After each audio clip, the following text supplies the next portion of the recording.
Greetings, members, one and all of the Salivation Nation. The fight continues, and we are winning. Sweet home Alabama, with sound money recognition and sales tax elimination. Let's explore.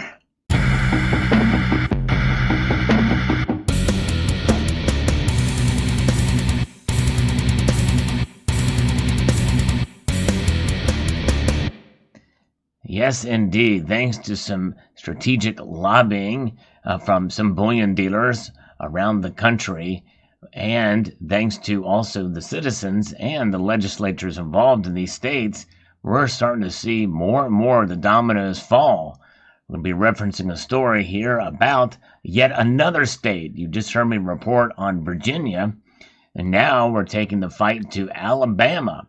Indeed, to where there has been a law passed recognizing sound money and expanding the sales tax exemption involving gold and silver. This comes to us from the Sound Money Defense League website here, with Governor K.I.V.'s signature on sound money legislation, and this happened on the 14th of April. Alabama has become the second state this year to expand its sales tax exemption involving gold and silver.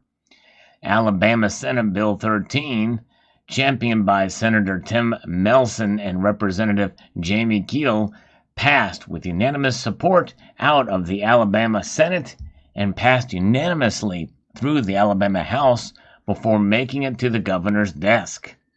In 2019, Alabama originally removed sales tax from most gold, silver, platinum, and palladium coins and bars.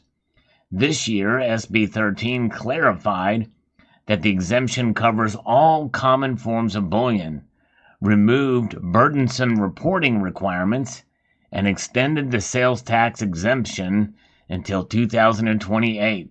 Now, here's where I don't understand, and this happens a lot of time with some of these legislatures. In order to get these bills passed, there's a sunset clause in them. And to me, this is something that should be permanent until new legislation is drafted or drawn up to reverse that matter.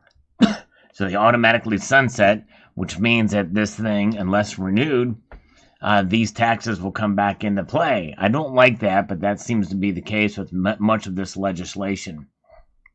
Backed by the Sound Money Defense League, Money Metals Exchange, and in-state supporters, SB 13 now fully ensures the Yellowhammer state citizens cannot be penalized with taxation when acquiring the monetary metals for investment to protect their savings from the ravages of inflation or any other reason. Stephen Gleason, president of Money Metals Exchange, explained the importance of extending the existing sales tax exemption on precious metals. Many states surrounding Alabama, Georgia, and Florida have cultivated pro-sound money environments, eliminating sales taxes on gold and silver. Alabama savers and investors are thankful that the legislature expanded and extended the state's exemption. There's a lot of pressure, by the way, when you have surrounding states that have these laws in effect, which means that citizens will just drive to these other states to get a savings, and it may be worth it depending on what you buy. Alabama follows Virginia, which had only days earlier expanded and extended its own sales tax exemption involving the monetary metals earlier this month. I covered that story days ago when it had broke, and I tend to keep up with this and report on each state that follows suit. Including Alabama, 41 U.S. states now fully or partially exempt gold and silver from the sales taxes. That leaves 9 states and the District of Columbia as the primary jurisdictions that still harshly penalize citizens seeking to protect their savings against the serial devaluation of the Federal Reserve note. It doesn't surprise me that the District of Columbia would have such penalties, and some of these other states as well, too. It's going to be a tougher battle there, obviously, as well as for the federal government, too, and for U.S. tax law. We need to be exempt there. I think it's Congressman Mooney from West Virginia has been championing federal legislation, and it would be nice to have federal legislation that would permanently ban any taxation from any entity of gold and silver. That's what really needs to happen. And but nonetheless, J.P. Cortez, policy director for the Sound Money Defense League, noted that SB 13 is part of a growing national trend. Tennessee and Mississippi, both states that border Alabama, have been considering the elimination of sales tax on gold and silver. So are Alaska, Hawaii, and New Jersey. And it's pretty amazing, especially Hawaii and New Jersey, very left-leaning states, and would for this to be considered there. I think it's wonderful to see this trend continue, and this is a reason to celebrate that Alabama, even though it is a much more of a more Republican state, this is something we should not be surprised here, but it just is, it's a overall overarching and reaching trend line that we're seeing already this year, that Virginia has done it, and now Alabama. Wonderful news. States are removing sales tax from monetary metals for the following reasons, and this is important, folks. Taxing precious metals is unfair to certain savers and investors.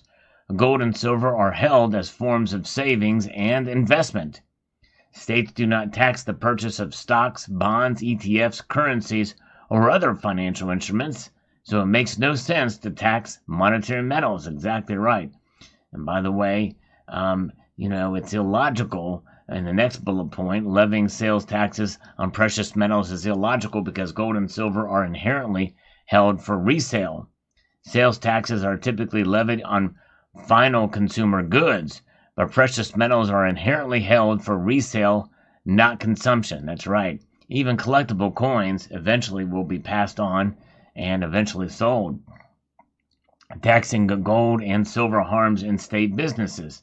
It's a competitive marketplace, so buyers in states with precious metals sales tax often take their business to neighboring states that have eliminated or reduced sales tax on precious metals. Coin conventions also tend to avoid the sales tax states. That's right, exactly. Taxing precious metals is harmful to citizens attempting to protect their assets. Purchasers of precious metals aren't fat cat investors. That's right. To the contrary, most who buy precious metals do so in small increments as a way of saving money. Precious metal investors are purchasing precious metals as a way to preserve their wealth against the damages of inflation. Inflation harms the poorest amongst us, including pensioners, those on fixed incomes, wage earners, savers, and more, which means that these exemptions that have occurred, if you spend $1,000 or $1,500 or more, are very penalized. I mean, it's ridiculous. Why should those who spend that much money get the break when the ones who need or really should be buying precious metals are those with a lower income brackets, especially if you want to be fiscally responsible and you can't afford to spend over $1,000 at a time for silver or gold? You should not be penalized in any way for holding precious metals. So this is quite amazing that this is not only an exemption, expanding the sales tax exemption, but recognizing sound money for Alabama.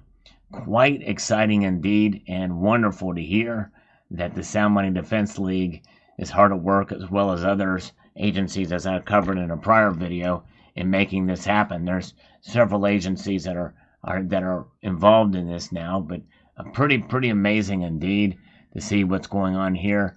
And the website they have, state laws can help restore gold and silver as money. You have the different states here. We can look at California, for instance, and it has all the information about what their law is about here.